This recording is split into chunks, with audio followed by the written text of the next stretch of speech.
And my solution, I admit, is not the most elegant, but it's the simplest that I could find without going into more complicated data structures. The key thing is that I'm going to go through all my data items. There's a for loop over here. As I explained before, this gives me the length of the data sequence. This gives me a list of all the indices from 0 to 6 in this case. And I'm going to go through these indices one after another in this variable I. And now comes the tricky part. I pick the ith data item and I count how often does this occur in the entire list. So for the first data item, 1, the argument here will be 1. And the count will give me 1 because it's only exactly one occurrence of 1. But for the third item, as we know, I will be 2 now. The index go from 0 on. Then this thing over here will give me the number 5.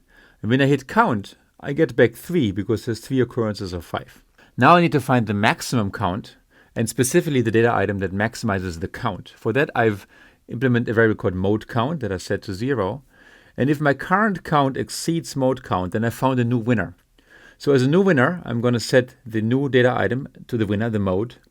And I update mode count to reflect the fact that this new winner has a higher count in the data set than my initial 0.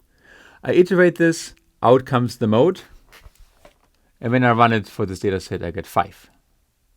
If you got this right, then you know already a lot about programming. This was really a non-trivial programming quiz.